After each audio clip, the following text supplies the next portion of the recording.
You're listening to a proud member of the FightFans Radio Network.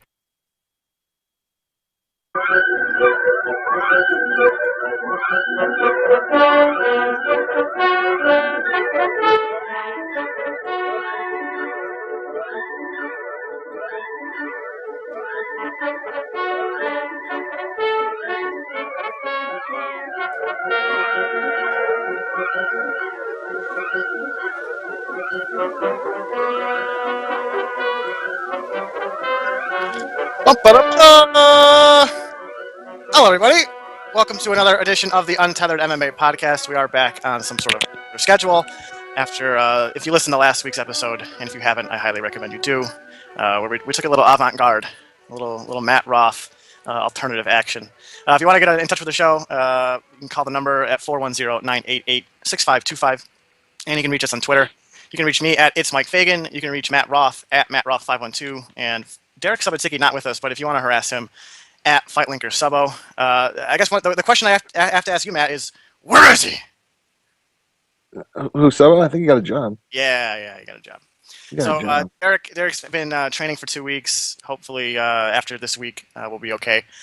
He's been training UFC. He's been training UFC. He's been training UFC, full contact 4 times a week. I should say, Matt, before we go any further, that I've been dealing with a throat issue the last couple of days. So if I ask you to talk for a while, that's the reason why. Okay, you got it.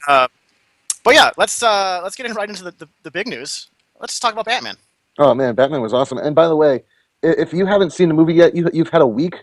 I don't give a shit about spoilers anymore. So if you're listening and you haven't seen the movie yet, there will be spoilers. Yeah. And it's not spoiling at this point because it's been a week. I guess I should ask you, Matt. When did you see it? Where did you see it? Did you see it in an IMAX theater? I saw it at 3 a.m. on Friday morning in IMAX. Went home, took a 4-hour nap, and then went and saw it again at noon. I saw it Friday morning at 1 a.m. We actually I got together with the people that I went to see it with, and we watched Batman Begins and The Dark Knight before we headed out. And I missed the first about half hour of Batman Begins. Had some shit going on, but the crazy thing is that we got through the 2 movies, and we all kind of realized that it was now 12 at night, and we kind of hit that point where like, oh shit, like I'm tired. Why did we decide to go see a movie at 1 a.m? And I was a little worried. I had read some reviews that said the first hour of the movie was kind of slow, and I was really worried that it was going to be like the Avengers, because the Avengers had a pretty good hour-long stretch where I was like, all right, let's get to the cool superhero shit and wrap this shit up. So I was a little worried going into it.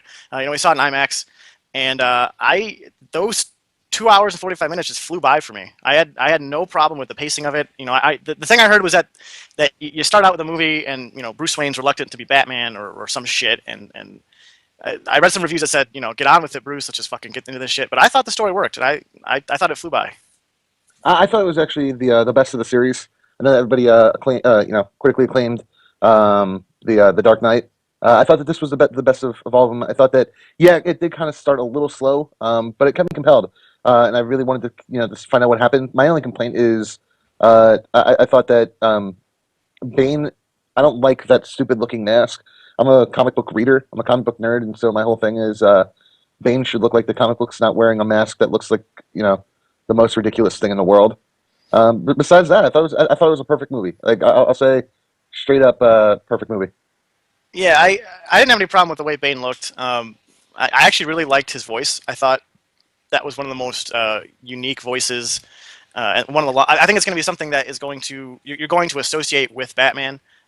Just looking back on that movie 10, 15, 20 years from now, kind of like to me how Darth Vader's voice is kind of synonymous with the Star Wars series. There was a lot of talk about it being hard to understand. I guess they changed the audio mix after they released the first 8 or 6 minute preview. But I had no problem. I was in the first row of an IMAX theater and in a pretty lively theater, and I had outside of a couple lines that didn't really affect my enjoyment of the movie. I didn't have any problem understanding it. Did you have any problem with understanding his lines, or did you have the same experience I did? No, I heard everything. I thought it was a great movie. I thought that the syncing was great. I understood everything. I don't know. I'm having a hard time finding anything to complain about. And we saw something on what was it? The 15 things that were wrong. Yeah, I have it up if you want to. Yeah, Can you start running through those a little bit? And this is on slashfilm.com, and also I sent this list to, or Brent Brookhouse saw it after I tweeted it, and he actually wrote me a really nice email where he kind of broke down everything, which I retweeted again. So if you want to go back to my Twitter feed and find Brent's take on it, it's a pretty good read. But yeah, the first thing that they had was when and how did Bane find out about Batman's identity and applied sciences? Okay, so Bane is in the comic book during the story arc known as Nightfall. He actually discovered who Batman was while living in, I believe, Argentina. So he knew who Batman was before anybody else. He was actually one of the first villains to discover who Batman actually is. Most of Batman's gallery of rogues, as they're called, have no idea that he's Bruce Wayne. Well, and the other thing about Bane, too, and I don't remember the movie doing a great job of getting this across, but Bane's not just some strong dude that destroys stuff. Like, he's a pretty... He's a strategic genius. Yeah.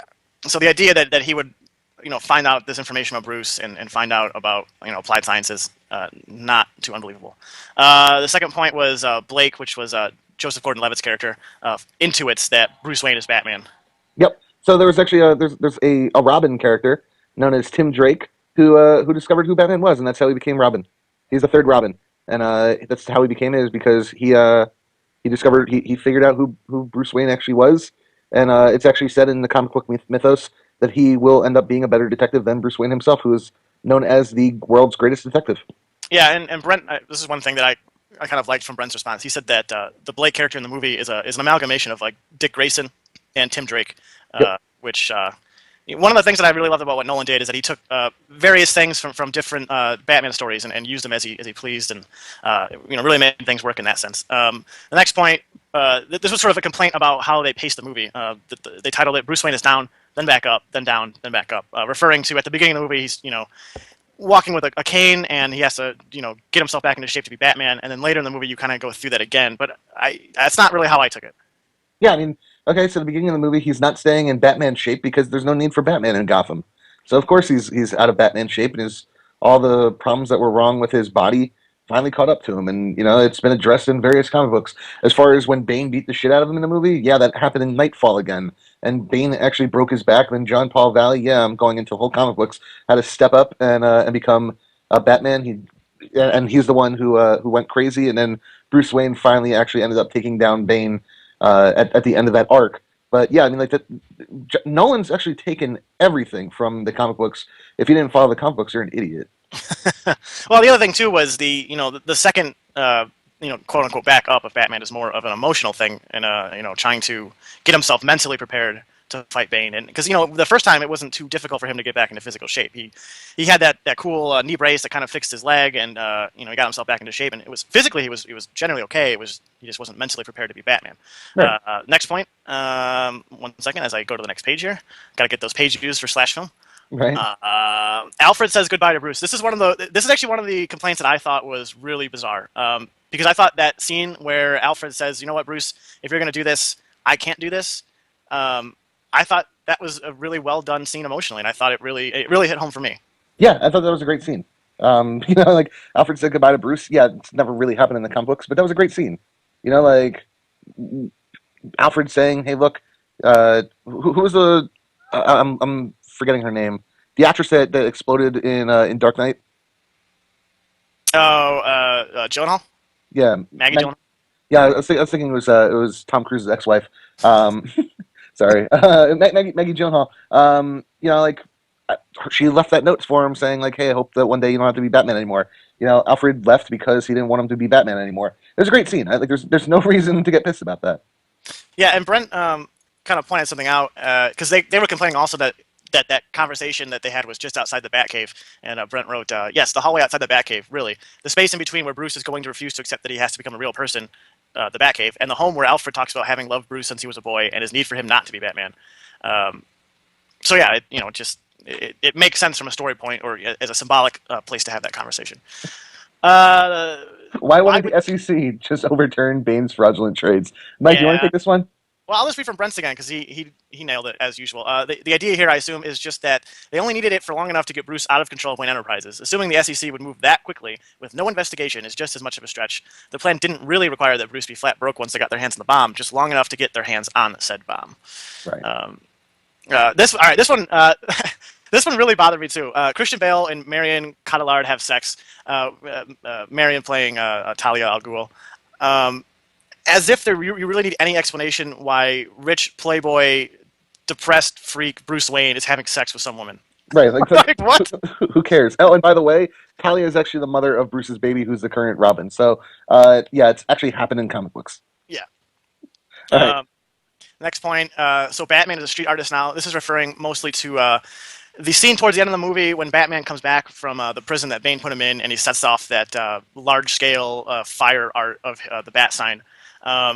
Again, in terms of a story point, in terms of like logic, yeah, kind of a weird thing to waste your time on doing. But Brent mentioned this in his thing. Batman's a symbol, and that's always the goal, or what the goal's been of the Christopher Nolan Batman. So, Right. And obviously, with a big blockbuster action movie, comic book story, like You need to have fire and explosions. yeah, you need to. I mean, it's fine to stretch, stretch your imagination a little bit. I didn't have any problem with that. This is another one that I really got bothered with. Bruce Wayne forgets to do proper background checks. This is referring to Selena Kyle working as a maid at the start of the movie in the mansion. There's no indication at all at any point that the Wayne Enterprises or the Wayne Manor hired her. For all we know, she Just showed up. someone and took their maid outfit, or just showed up in a maid outfit. Just one of those things where she's an expert cat burglar. Not too shocking that she somehow found her way in working at Wayne Manor. Right. Why does Bane take a break from his master plan to ship Bruce Wayne off to the desert? I don't know. Maybe because like that continues the whole storyline of Talia getting revenge for her father, who was killed by Batman. Also, making sure Batman is as far gone? away as possible. Yeah, because there's only been one person to escape that. and also, there's only one person that can really stop Bane and Talia at this point. So why not get that guy out of there? I mean, the only other thing that you could have done is put a bullet in his head, and that would probably be the end of a Batman movie and the death of a franchise. The next point here: how does Bruce Wayne get back to Gotham? He walks. This one, at least, I can understand where they're coming from. Like, there's no real explanation about how he got back to Gotham. But as again, I keep quoting Brent's piece here. Bruce has always had assets and quote ways to get things done unquote all over the world. Plenty of stuff for Wayne has not been quote on the books quote unquote in his life. I'm just assuming he had a plane or something no one knew about. Okay, fine. If you want to be annoyed by this one, that's fair. So yeah, I mean, it's totally fair to be, but at the same time, like it's the most like menial most menial ridiculous thing to get pissed off about this film. And really, in a movie that's already 2:45, do you want a 20 or even a 10-minute segment where they show Bruce like, hitching a ride in a cab and like stowing away under a ship and getting like yes, I want to see. I want to see all of that. I want to see him riding train cars. I want to come on, fuck out of here. Bruce Wayne riding the rails. Right. I want to see Bruce Wayne riding the rails, and also the whales. Apparently, I also want to see that too. That would be a great movie. Bruce Wayne riding the whales. Why does a prison exist where people can possibly climb to freedom and by doing so free all the other prisoners, which was directly addressed in the movie? Right, that's actually been directly addressed, and also because they just want to kill your soul. That's why it's there. It exists also because if you don't make it up, you die. This one I sort of skipped over when I read it originally, so I'm going to read it out loud. The post-Bane Gotham feels totally fake. Sure, it's cinematic to have Scarecrow hosting weird trials and sending people off into icy exile. But after that initial effective sequence of wanting rich people ripped out of their homes on Fifth Avenue, nothing about this Gotham seems real anymore. The streets are barren but nearly pristine. We see only rare glimpses of the occasional tumbler patrol. Emergency relief trucks pull up with ease. There seems to be no disorder on the streets, but hell breaks loose indoors on a regular basis. This never felt like a fully realized place, only a series of gorgeous tableaus. That never really popped in my head when I was watching it. Yeah, also because Bane announced martial law. He said that at the football stadium. He said martial law is now enacted. That's literally what he said at the football stadium after he killed the Russian guy. The doctor. Right, the doctor. He literally said martial law is now enacted. So this is another one that I think has some credence to it. Are the Gotham City Police Department and CIA really that dumb? This is referring to the order sent to send all of the available police officers underground to basically smoke out Bane and his group. It does seem a little bit far-fetched for any sort of police organization to commit all of their troops like that. But even then, even if they send half or even 4/5, the job's done. Like basically they just want to get the chunk of police officers off the streets. Right, the entire plan was just to get a large chunk of police off the streets, and they did it. Like it's exactly what you're supposed to do. Yeah, the CIA is the Gotham police and CIA really that dumb? Probably. The police aren't used to dealing with somebody with a nuclear bomb, and the CIA, like, by the time it happened, like literally by the time it happened, they couldn't make it. They couldn't do anything. You know, like once Bane killed the Russian scientist and it got armed. Oh yeah, and by the way, there's still a trigger for the bomb that she can blow up anytime she wants. Yeah. Yeah. I'm offended by this question. Continue. Most of the hand-to-hand combat is terrible. I'll read this one out loud. Do you remember how in those old Asian martial arts movies, a group of baddies would attack the protagonist one at a time? Do you remember how unintentionally comical that looked? That's how I feel whenever Batman fights anyone in this film. Exception, his fights with Bane, which I thought were appropriately raw and intense. For the most part, all the bad guys have guns and none of them use them. Each one just waits their turn to get their ass kicked by Batman. Now, I know why no one shoots all the action up close and nearly indecipherable, because if you had a wide-angle shot, seeing armed thugs stand idly by would look absolutely ridiculous. Thing is, Nolan's not incapable of staging good Batman action well. The truck chase scene in The Dark Knight was fantastic, as was the first time Batman takes out Falcone's men and begins. Unfortunately, the film was short on these sorts of transcendent moments. Maybe if there were more than one Batman scene per hour, we could have seen more than this. Again, I had no problem with the combat scenes. Complaining about that in a comic book movie, I don't know. Okay, and also you're complaining about those scenes in this movie. Do you remember the train fight in the first movie? Which fight are you talking about? When Batman fought Roz on the train? Oh, okay, yeah. Yeah, you couldn't see shit, right? Right. Right, like, I'd rather see Batman throw ridiculous punches, and you can see the punches and kicks, than the bullshit that we saw on the train. Yeah, and I also thought, specifically the stuff with Bane was really well awesome. done. Oh, And it was awesome. the way Bane threw those like body shots, oof, that was pretty tough to watch. I mean, also think about this. Bane came in second place at the Spartan middleweight tournament in Warrior. So, I mean, he knows how to fight. Yeah, dude knows how to throw some punches and kicks. Great The last point here, and again, one that I vehemently disagree with, multiple ending syndrome, and I'll read this one again too. At least at the end of Return of the King, each ending got room to breathe, which, to kind of throw my own thoughts in here, I thought the continuous endings in Return of the King were way overdone, and I thought most people, that was kind of one of the complaints about the movie. But continuing. Here, within the span of 5 minutes, we're supposed to process the following. 1, Batman dies in a blaze of glory. 2, Bruce Wayne donates all of his remaining assets to the betterment of children, tying up Blake's storyline. 3, Bruce Wayne apparently figured out how to program the autopilot on the Bat. 4, Bruce Wayne survived the crash and is now enjoying a beautiful life in Lord knows where with Selina Kyle. 5, Alfred is totally cool with all this and does not lose his shit at all when he finds out. 6, John Blake takes up the mantle as Batman with no training, no resources, or mentor. Also, no one notices that Bruce Wayne and Batman disappeared at the same time. What?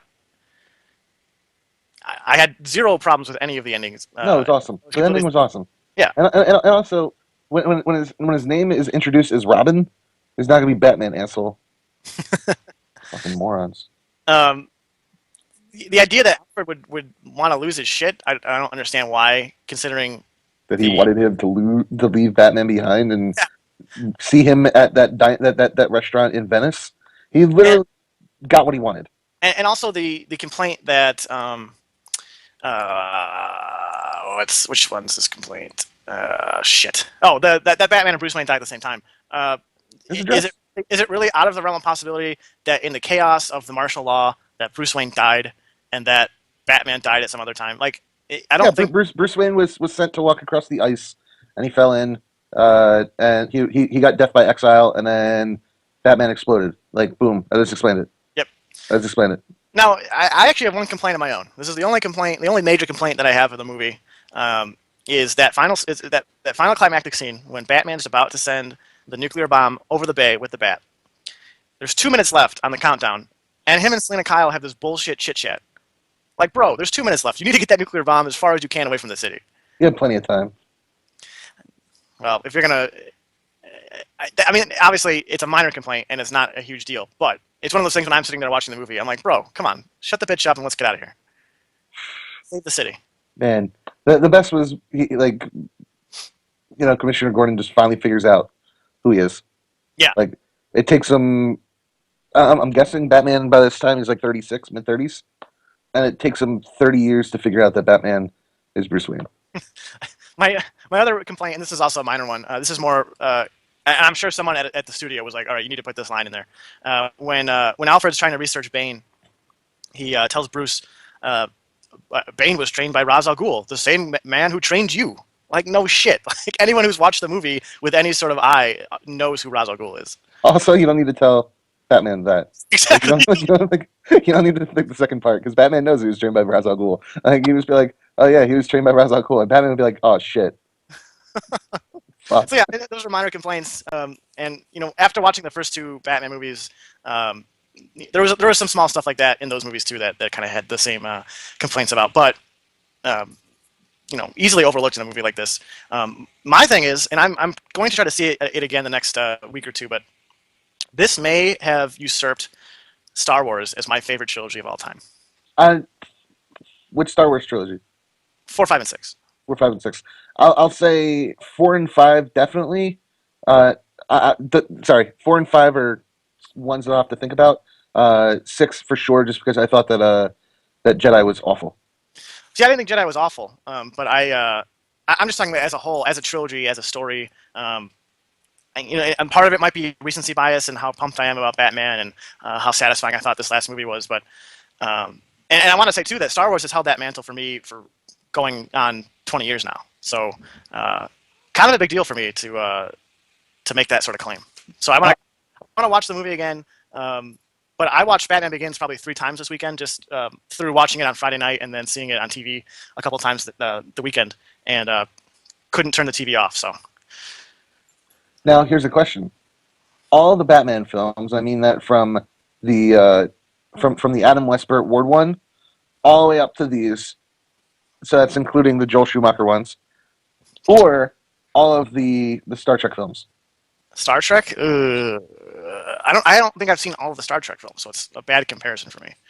Okay, fine. All the Batman films or all the Star Wars films?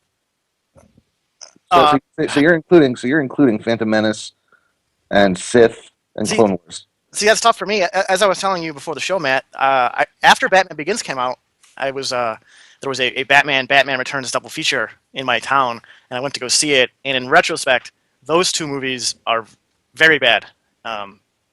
And I know some people still like them. I thought they're just too over the top for me, too goofy. And then obviously the Schumacher films are in a league of their own. They're more of a cartoon than anything else. I found out recently that they were actually made for children. They were specifically made as directed and marketed towards children. But at the same time, I watched episode 1 through 3 recently too, and the last couple of years I've been like, oh, they're probably not as bad as I remember them being. And then I watched them recently, and they are just as bad as I remember them being. They're worse.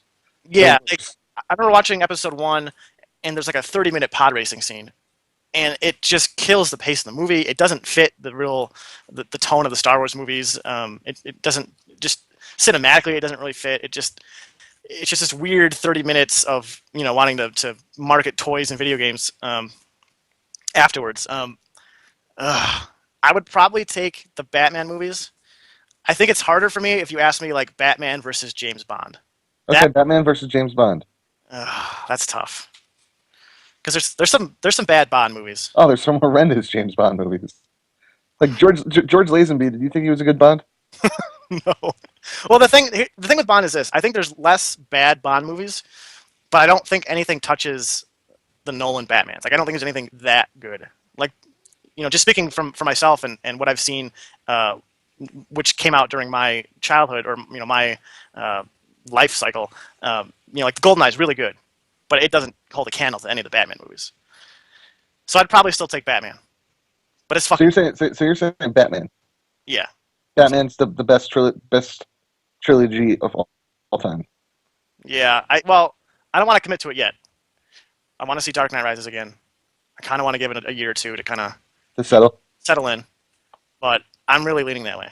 Okay, so now follow-up question: is this a guaranteed DVD purchase or Blu-ray purchase for you? You know what? Now that you mention it, I actually don't have the first two, and because the last few years with Netflix and with other streaming services, I don't buy as many DVDs as usual. The only DVDs I bought really are Mad Men seasons and Louis seasons. Right. But now that you mention it, I feel like I have to buy the Batman trilogy now. And maybe I'll just wait until this one comes out on DVD and I can get a box set of it. But yeah, I think it's definitely going to be a DVD purchase. Okay. Now last little Batman fact. So Gotham City, everybody usually thinks that it's New York. Not New York. It's actually based out of New Jersey, and it's right near Atlantic City, New Jersey. So, in your face. Batman Factoids getting dropped here on the Untethered Podcast. Is there anything else you want to say about The Dark Knight Rises, Matt, before we move on to mixed martial arts? Yeah, I do. Anne Hathaway, you're not as good as Michelle Pfeiffer. And Michelle Pfeiffer, you weren't as good as Lee Merriweather. That's it? That's it. All right. I just upgraded my Mac OS to Mountain Lion. How is it? Well, I was hoping to get it upgraded for the show, but that didn't work out, so I'm on my PC for this. So I'm just going to... Hopefully it doesn't suck. What's the big difference from Lion to Mountain Lion? It's more of a it's not as big of a difference as previous upgrades. This is more. There's a lot of stuff that kind of integrates with other iOS devices, so that's kind of a big deal. There's some under the hood stuff that it's supposed to make it a little quicker and smoother, which is really the only reason I'm getting it. I have a Droid phone, so I don't really have any integration stuff. I don't have an Apple TV. I don't have anything like that. So I'm just doing it more for the hopeful speed improvements. But yeah, if you have an iPhone, I assume that it's going to be a nice little upgrade for you. Ooh, I didn't even think about that. I got to do that. So yeah. I think I get Siri finally. Are you going to upgrade your... What iPhone do you have? The iPhone 4. Oh. I believe I got Siri finally. Well, hopefully you do. I'm looking at my list here of stuff. Stuff that you want to talk about? Hey, you know what? We skip over 149 because that was garbage. Well, there's one thing I want to talk about from 149, and that's Hector LOLmbard? Yeah. I've read a bunch of articles before and after the event, and there's a handful of writers that kept insisting that Hector LOLmbard was this ultra aggressive, super fast middleweight who always pushed forward and always came at you and never let you rest and blah blah blah. But I mean, obviously he has a bunch of first round finishes, but he's also fought a bunch of really bad fighters, and he's had a lot of bad fights where he goes 3, 4, 5 rounds with guys that he should not be going 3, 4, 5 rounds with, and there's plenty of fights where he doesn't just put pressure on you from the start. So I was not shocked to see his performance. I was a little shocked at the decision. Fight Metric had Tim Boach outlanding LOLmbard in every round, significant strikes and total strikes. But when you actually look at the strikes that seemed to land flush and do damage, I thought LOLmbard still had the edge there. That said, not unhappy with the decision. I had money on Tim Boach. I wanted Tim Boach to win because Hector LOLmbard, if you've heard any sort of stories about him, seems like a total piece of shit outside of the octagon. In the gym, he's a full-on bully. Yeah, I've heard a lot of bad stories about him. So I wasn't really feeling sorry for him when that decision was read. At the same time, I laughed when it happened. Yeah, because during his entire, what was that winning streak? It was something like 19 fights or whatever it was. It was something like that, yeah. Yeah, like during an entire winning streak, where everybody ranked him in like the top 10. The guy never actually beat a top 25 fighter ever. He's never beaten a top 25 fighter. Crazy thing. It's not like he hadn't beat a top 10 guy. He hadn't beat a guy in the top 25. Right, like the best person he ever beat was Alexander Shlemenko. Shlemenko's really entertaining, and I'm not taking anything away from him. But if he was a step down from LOLmbard, and LOLmbard apparently is a step down from the best of the best in the UFC. I mean, where do you put? I mean, unless LOLmbard wants to drop down to 170, which I doubt, just with how beefy he is. Who do you have him fight? I'm going to check. Like he wants to fight Mark Munoz. He doesn't deserve Mark Munoz. I wouldn't mind that fight though. I mean, I think the thing about that fight is it either proves that it either kind of redempts Mark Munoz for what happened to Chris Wyman, or it proves that Hector LOLmbard is a legitimate middleweight in the UFC. Like I'd like to see him versus Chris Lieben when Lieben finally returns. Yeah, I wouldn't mind that fight either. I think that's a good fight. But I mean, like, fuck, man, like, this is somebody that everybody was talking about having a title shot against Anderson Silva if he beat Boach. You know what? And I always thought that was very weird. Like, I wouldn't have minded it. I think a lot of the reason why the UFC wanted that fight was to bury Bellator. It's a very Vince McMahon move. Because I don't think there's any way Hector LOLmbard beats Anderson Silva. Oh, dude, there's zero possibility that he beats Anderson Silva. I mean, just the reach alone and Anderson's control of distance. I mean, that right there that's it. And Anderson's chin and Anderson's just being Anderson's a heavyweight, really, or he's a really really big light heavyweight. Like it's not even close. Anderson's like 15 levels above Hector LOLmbard. 15. Well, and the crazy thing I've heard about Lombard, first, I think this came from Matt Bishop. Told me he got the information from somewhere that Lombard has a cut of the pay-per-view, and the other thing, someone online on Twitter, trying to find who it was, he didn't differentiate what this meant, but he said that Lombard has some sort of two-loss clause in his contract where the UFC can't cut him right now.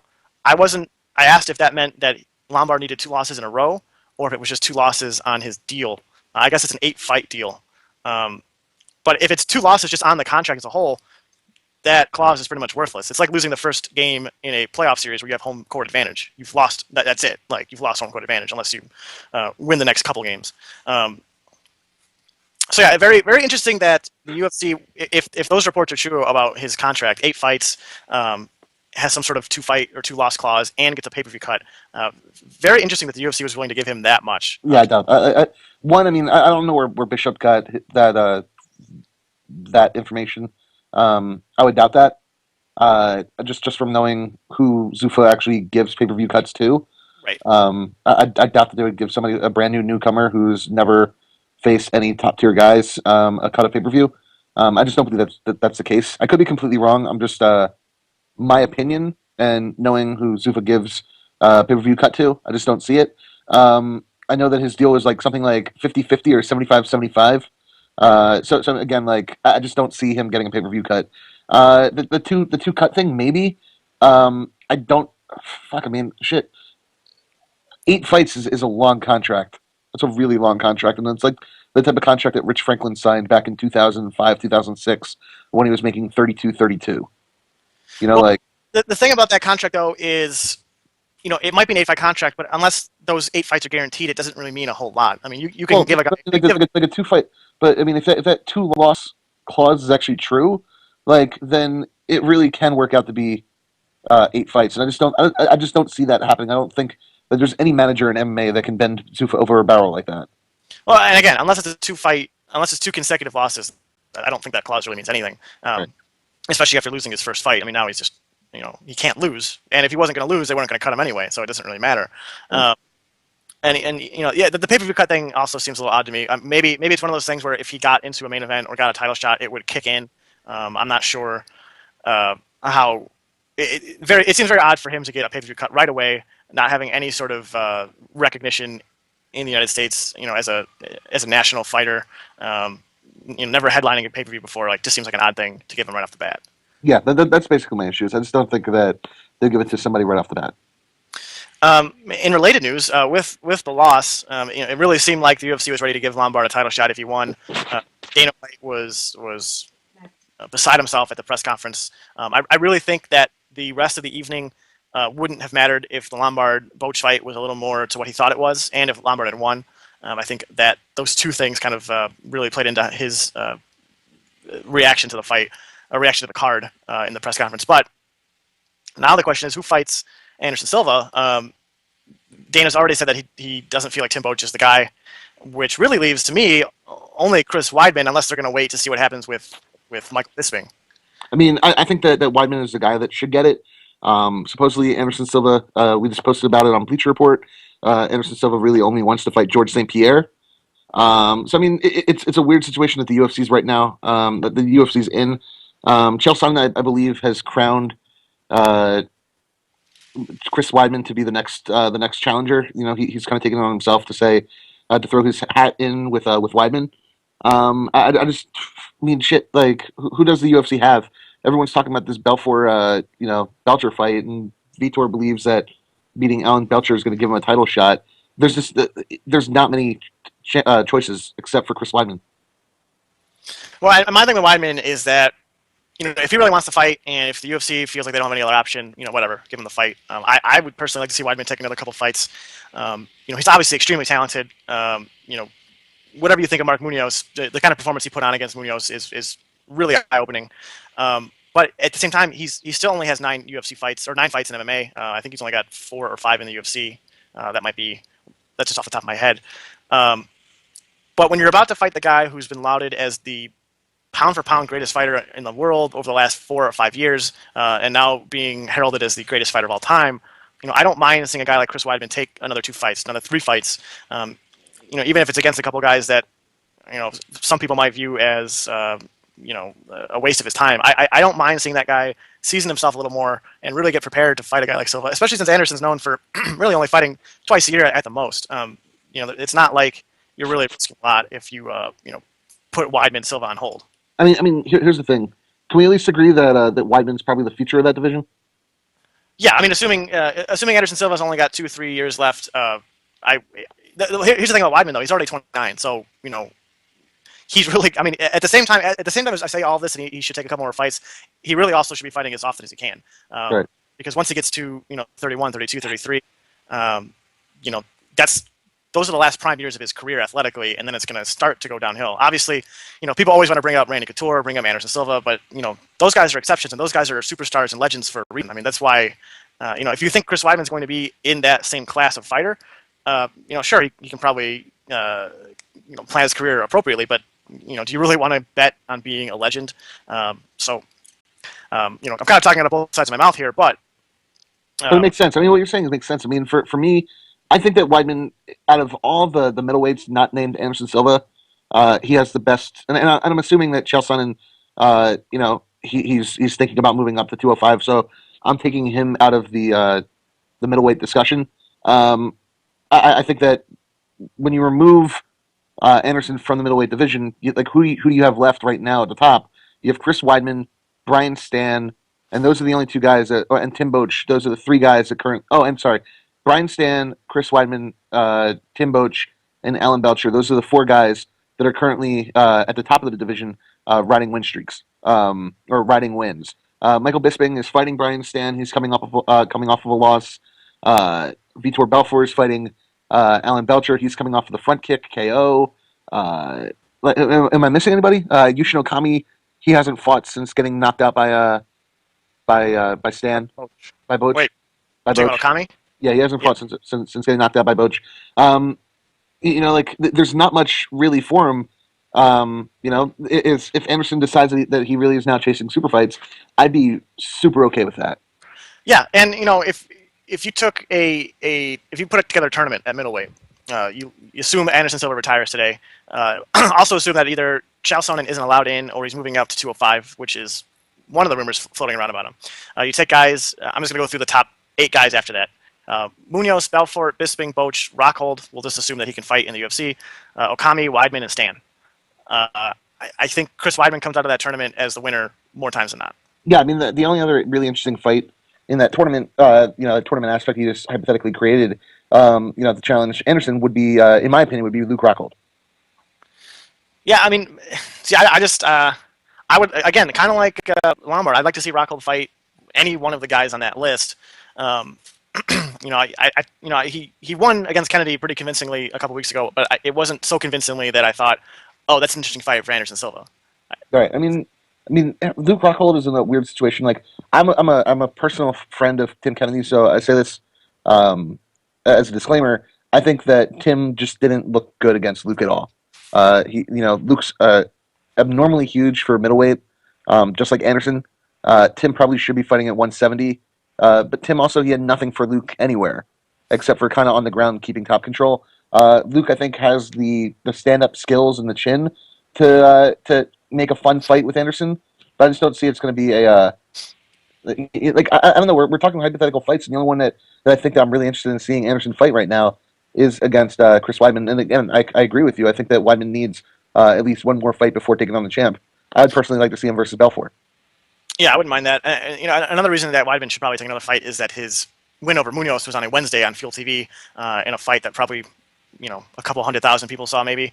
200,000 people. Yeah, so, just from a promotional aspect, it seems kind of backwards to give a guy whose best win came on a card that no one really saw to put him in a main event on a pay-per-view with Anderson Silva. I do want to say, Matt, I think the worst part about Tim Kennedy's fight was those trunks, those diaper trunks. Oh, those are terrible. Those soggy, gross, loose-fitting bicycle shorts that really, and I was joking about it on Twitter, but I was serious at the same time. Like, they were really disgusting. Yeah, those were terrible. Like straight god awful. And I don't know why he would wear those because he's never worn those shorts before, right? I always remembered him being a board shorts guy. Yeah, he's always been a board shorts guy. Now, at the same time, I actually prefer fighters to wear bicycle shorts because then you avoid any notion of grabbing shorts or of any sort of impropriety in that regard. Obviously, they look better on some guys than others. I wouldn't want to see Cole Conrad in a pair of bike shorts.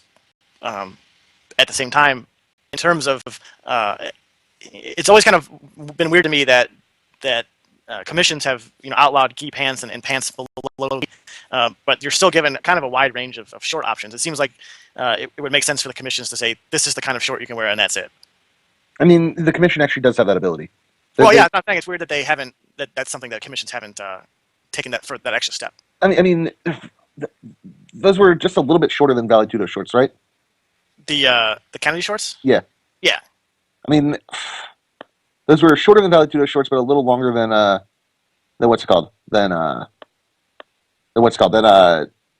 the. What am I thinking of? Dennis Hallman's. Yeah. Like those weren't as offensive as Dennis Hallman's. No. I mean, they weren't. Yeah. I mean, they weren't even. They had that high. They're kind of high on the hip too. So like, it wasn't.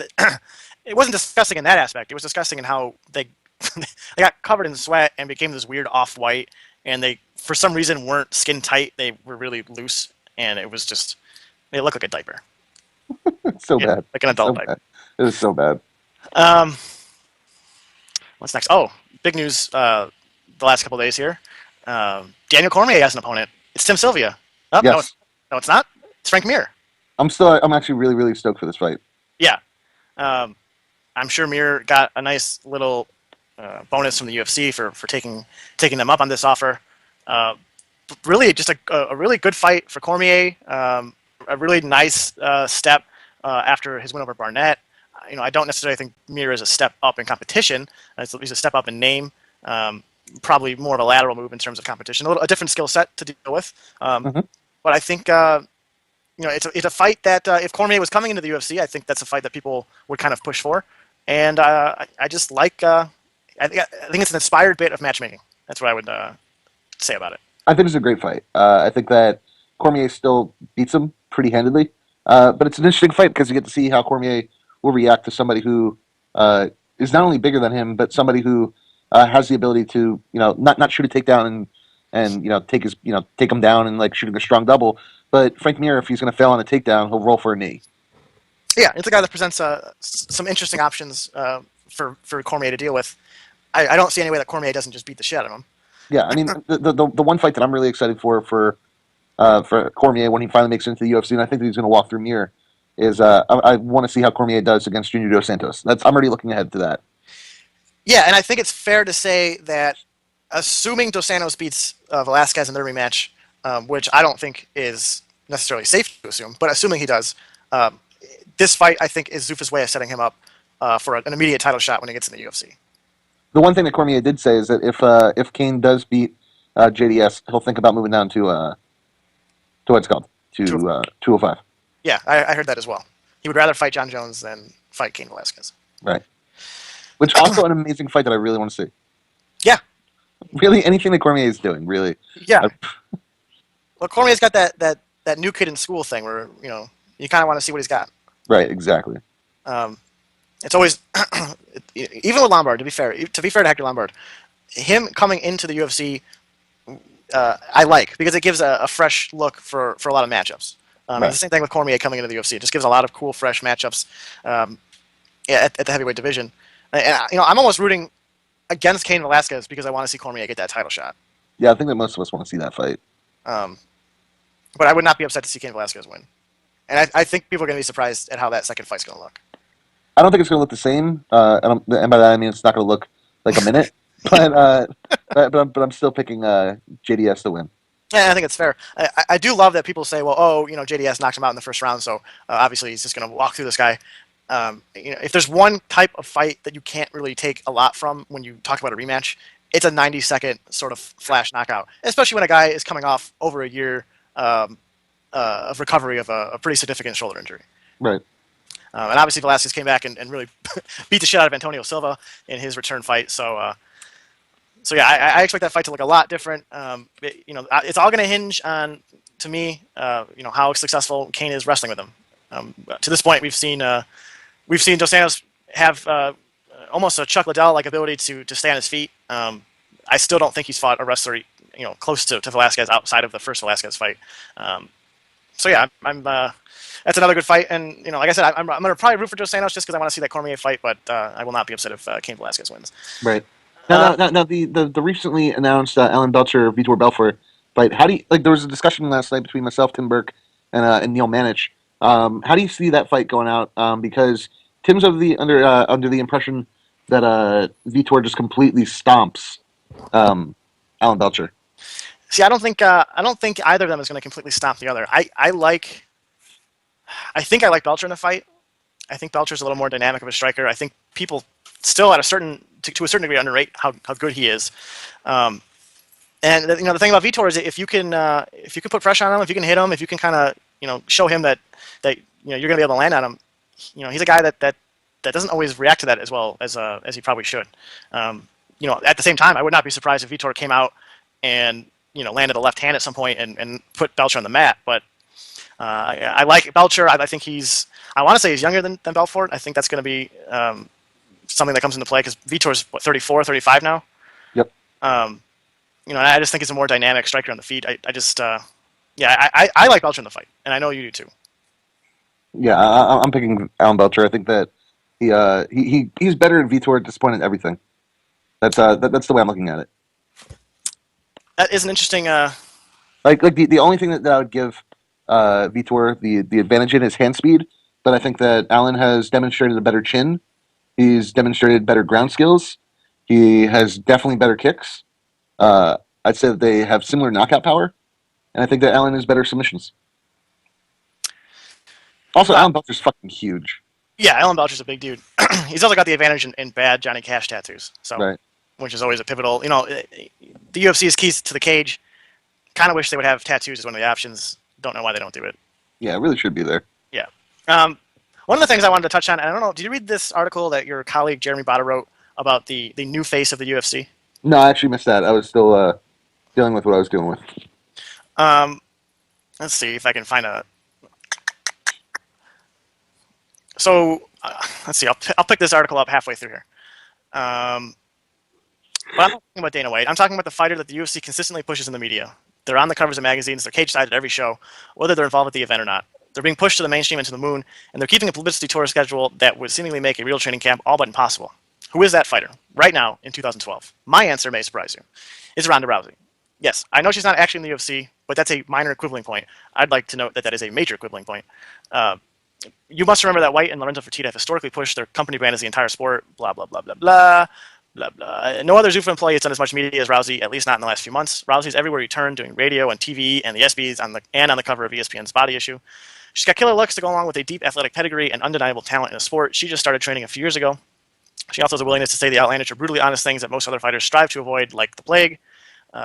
You may point to guys like Anderson Silva, Jones. Yes, they are very big stars, much bigger than Rousey on a global level. But Silva doesn't speak English and does very few interviews, while Jones has been kept under lock and key for the last few months over his legal issues. It doesn't matter that Rousey isn't in the UFC. She's still one of the most public and most push faces of the entire Zuffa brand. And if she keeps winning her fights and continues being a controversial and magnetic figure in the media, Rousey will enter the UFC within the next 2 years, once the Showtime deal expires, as one of the biggest superstars in the sport. He's not wrong, though. Ronda has been on a ridiculous media tour. Zuffa is really pushing her, and not, more so than anybody else that they have on Strikeforce. She had an interview at UFC 148 with the entire Brazilian media, and there was probably 120 Brazilian media there. I was actually one of the people that actually was in for that interview. I posted a quote from it today for my first story back. Ronda Rousey, she is really being pushed by Zuffa as being one of the faces of their organization. They're probably looking for the end of the Strikeforce deal and then bring her over and start using her in the UFC. So I don't think he's wrong. I mean, right now, though, that's my issue with the article, is that right now, I don't think you can really make a case that Ronda Rousey is, quote-unquote, the face of the UFC. Yeah, I mean, she's not the face of the UFC right now. I'd say that if you're really looking at somebody who the UFC's been pushing as the face of the organization, it's still and we're basing it on the Fuel TV stuff and everything like that. the face of the organization is really it's a combination of Brian Stann, Rashad Evans, and Chael Sonnen. I love you, Matt Roth. I'm sorry, I'm basing it on facts. I think the answer is still George St. Pierre. No, George St. Pierre hasn't been doing shit. Considering George was included on a countdown show or a primetime special for a fight he was not involved in. Significant time. Okay, Tito Ortiz was involved in a special about a boxing match that never happened. I can say the same thing too, sir. And considering George's sponsorship deals with places like Gatorade and Nike and doing commercials for the new Google Nexus tablet. Right, and Rashad Evans' sponsorship deals with Microsoft, and he also is in a Microsoft 360 commercial, Xbox 360 commercial. And George Harris being pretty much guaranteed to sell 700,000 pay-per-views every time it goes out. And Rashad Evans always sells at least 500,000. And he made $5 million on one fight. Yeah, I could play the same game, man. And it's always going to be Rashad Evans is one of the faces of that organization. Whether fans like him or not, you will always buy a Rashad Evans fight. When we're talking about the face of the organization. Oh, then it's Dana White. Well, yeah, but we're talking. Yeah, that's true. But Bauder does not want to talk about Dana White. He actually spoke about him yesterday or this morning, saying that Dana does he have to take a step back or something like that. I'm still getting my head back, so I'm not really reading anything. But I mean, shit, man. Look, honestly, the face of the UFC right now is still probably George St. Pierre, but they're making an actual effort to start pushing other people besides him. No, and I think that's a smart thing to do. George is getting. I believe he's past 30 now, or he's turning 30 soon. He's coming off a pretty significant knee injury. He seems to have recovered tremendously well from that knee injury.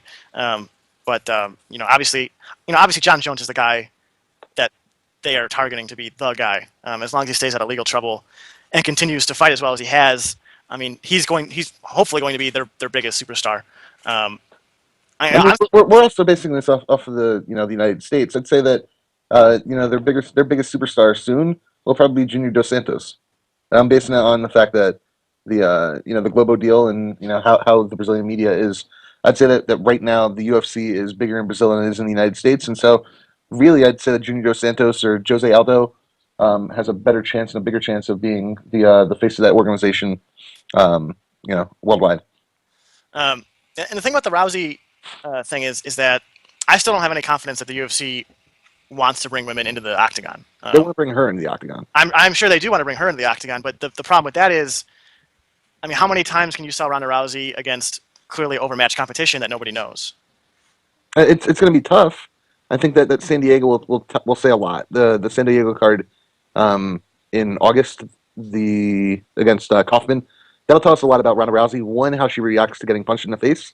Because Sarah Kaufman punches really hard by female standards. And then also, I mean, just how much of a draw she is, because that card, if you look at it on paper, it's not their strongest Strikeforce card. No, but like saying something, but yeah. It sounds funny, but the Portland card that they just put on, that was a really strong card for them, at least on paper. It turned out to be complete garbage, but it was a strong card for them.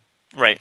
Well, and the thing about Rousey too, you talked about, we're going to see a lot of what's going to happen in the Kaufman fight. Everyone wants to focus on the fact that she ended up armbarring the shit out of Miesha Tate, but Miesha had moments in that fight, and she hit Ronda a couple of times, and I don't think Ronda looked very good on her feet throwing punches. I think she obviously outclasses every woman at that weight class on the ground by a pretty wide margin right now. But what I saw on the feet, I was not very impressed with, and I would not be surprised if Sarah Kaufman lands a couple punches, Ronda kind of freaks out. And I don't think she's going to freak out because she is sparring with men when she is doing stand-up. But I mean, kind of going back to the card, I mean, one, it's at the Valley View Casino Center, which is an awful venue. It's terrible. The card as it is right now, Lumumba Sayers versus Anthony Smith. I don't know who either of those guys are. Adlan Amagov versus Keith Berry. Keith Berry. So I'm assuming he's related to Mayor Berry from DC. Hiroko Yamanaka versus Jermaine Duradamami. Yawn. Miesha Tate versus Julie Kenzie. Julie Kenzie, that's a decent fight for female mixed martial arts. Ovin St. Preux versus TJ Cook. Who the fuck is TJ Cook? Tarek Sefadine versus Roger Bowling. Decent fight. That would have been on a Strikeforce Challengers card. And then Jacare versus Derek Brunson. Derek Brunson, everybody. I always think Derek Brunson is By the the way, last son of Doyle Brunson. Derek Brunson also lost his last fight in what's called. He actually lost his last fight not in Strikeforce. He fought somewhere else on like a regional card, and he lost. So like, let me actually pull it up because I've been reading about comic books the entire time. Let me actually pull up who he fought. Derek Brunson. Derek Brunson. He fought and lost to Kendall Grove at Show Fight in Springfield, Missouri, to the Show Fight middleweight championship. He lost a split decision. But I mean, like, so he's taking that. So he lost to Kendall Grove, and now he's going to fight. He's going to fight Jacare Souza. Jacare, another guy that I think would, I don't think he's a guy to beat Anderson Silva. He certainly has an interesting skill set to do so, but just another guy that I think in the UFC middleweight division just adds a lot of fun matchups. For instance, Jacare and Hector LOLmbard. That's a decent fight. Also, fuck. I mean, like this sounds so bad. Like Jacare versus Mayhem Miller would have been good. That would have been a fun fight. You know, Jacare versus the loser of Belcher and Belfort. That's a decent fight. You know, I don't know, man. It's just one of those things where you go, like, that's such a weak card, and it's based completely around Ronda Rousey's ability to sell people on it. Yeah, it'll be interesting. I mean, obviously we've already seen that it's possible for a female mixed martial artist to really grab the attention of the mainstream. Gina Carano obviously has done that. She, in terms of her fight career, that was ended when she got destroyed by female Cyborg. But you know, there's a precedent there of being able to generate interest. The problem is that Carano had that big fight to look forward to with Cyborg. Right. She had a foil. I don't think Rousey has one. I don't think she's, as far as I know, there's not really one on the horizon for her. Yeah, I mean, Chris Cyborg, maybe can she get down to 135? Or is Rousey willing to go up to 145?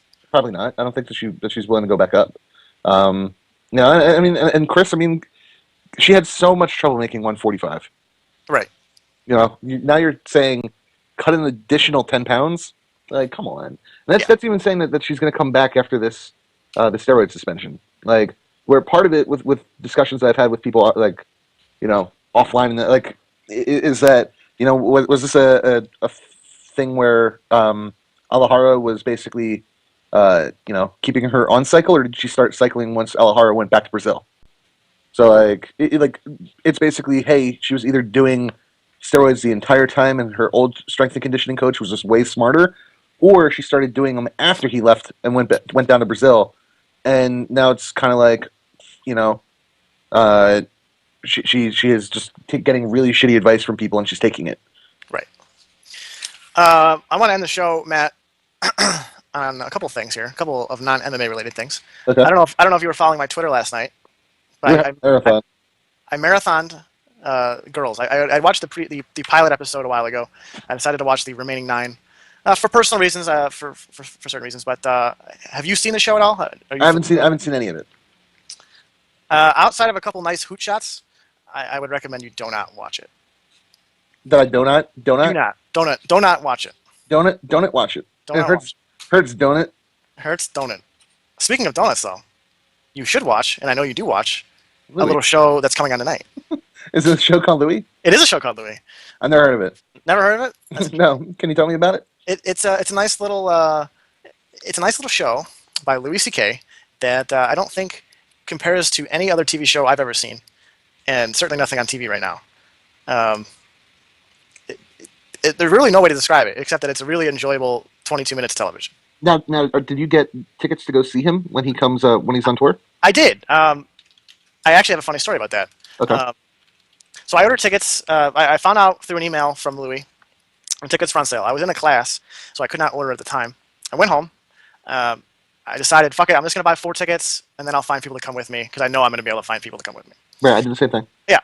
So I bought tickets, and I thought that there was 2 shows scheduled. There was one for November 9th and November 16th, I believe. Right. And the show for November 9th seemed to be sold out. So I tried to buy tickets for the November 16th show, which was not sold out. I tried to use my PayPal debit card twice, and it didn't go through. So I used my regular bank debit card, and that went through fine. And here's where it gets kind of weird. The PayPal charges stayed on my account for a few days as pending, which is normal. So I emailed PayPal. I'm like, hey, these transactions didn't go through. I was wondering when these funds will be available back to me, and they took care of it right away. I then checked a couple days later my Chase account and found that the money had never been taken out for the transaction that did go through. And I know that transaction went through because I have the tickets in my email ready.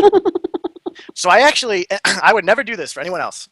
Only because it's Louis C.K., only because of the way he's doing this. I actually emailed the ticket provider, and I'm like, hey, I have these tickets, and I don't think you took the money. Is there any way for you to rectify this? And I haven't heard from them, and it's been probably a month at this point. So you got free tickets. So I either got free tickets, or I'm going to get fucked at the door. Or you don't have any tickets. Right. I either have free tickets or no tickets. All right. And that's scary. That is scary. Is the Chicago show before or after the Austin show? I'm not sure. When is the Austin show? Sometime in December. Oh, well, that would be the Chicago show's before then. Okay, so if you get fucked at the door, I have an extra ticket, and I'll hang on to it. All right.